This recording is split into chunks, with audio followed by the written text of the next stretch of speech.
Welcome back, and today we're going to be doing a live commentary review of my Nintendo Wii collection. Now, this is most of my Nintendo Wii games. The other Wii games that are missing from this case are either in other cases or are in my Wii.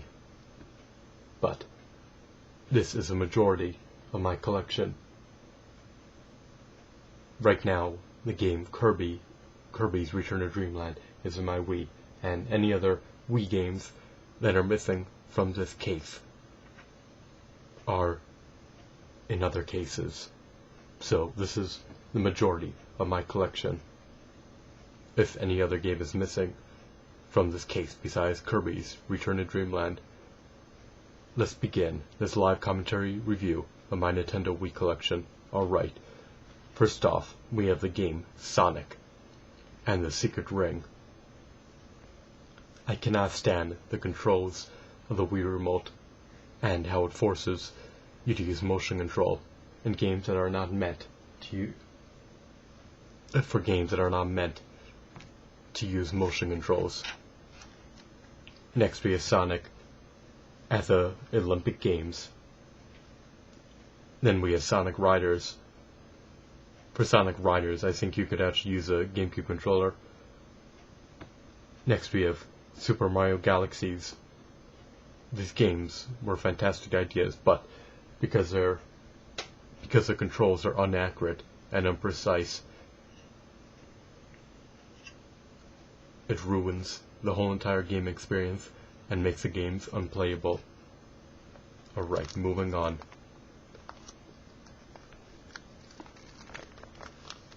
We have Link's Crossbow Training. This game makes excellent use of the motion controls. For the Wii, this game was meant to be played by or with motion controls. Next we have Dragon Ball Z Budokai Tenkaichi 3, an amazing game that you could use a GameCube controller for.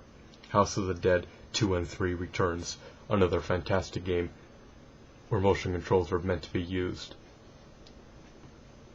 and they were implemented well to make the game experience feel more like the arcade experience.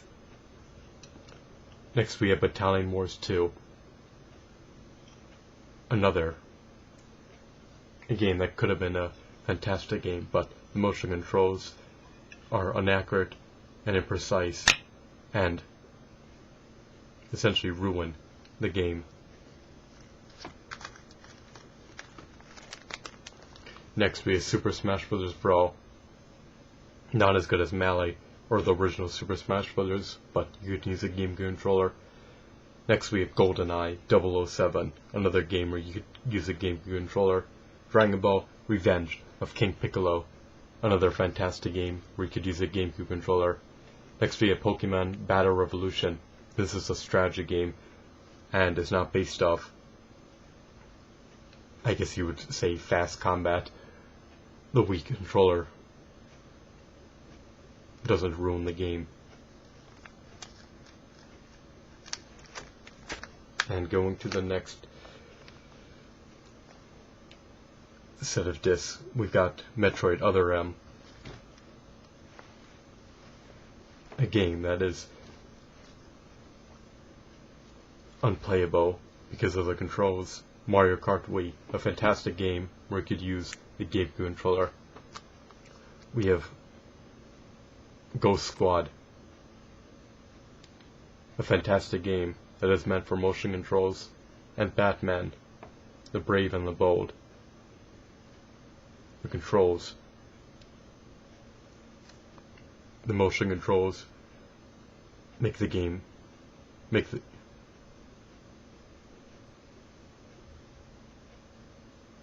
I guess you would say the motion controls in Batman the Brave and the Bold make it difficult to control your character, and this could have been potentially a fantastic game. Alright, now we're going to look at the other games. Alright, moving on. We have Punch-Out, an idea. This could have been a potentially great game. It was a fantastic idea to have a unique game like Punch-Out, but the Wii controls ruin the gameplay experience and make it difficult to control your character. Super Mario All-Stars, fantastic game that uses a GameCube controller. Naruto, Shippuden, Clash of the Ninja 3, Clash of the Ninja Revolution 3, a fantastic game that uses a GameCube controller. Alright.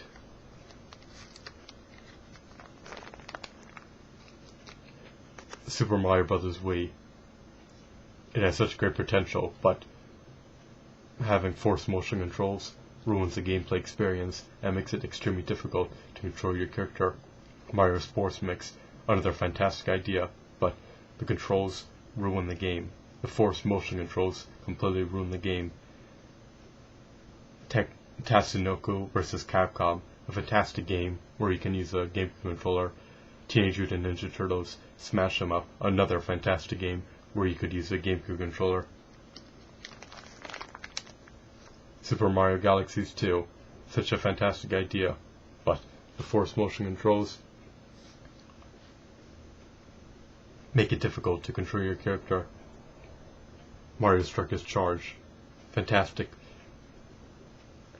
It could have been a fantastic game, but the forced motion controls make it difficult to control your characters. Wii Sports, a game that was meant for motion controls. Yu-Gi-Oh! 5DS, Dual Transfer, a fantastic game, because the game is a strategy game and not based, I guess, off super fast timing or being extremely quick on making a decision. Like Pokemon Battle Revolution, the controls do not even matter. Alright, that concludes my Nintendo Wii collection.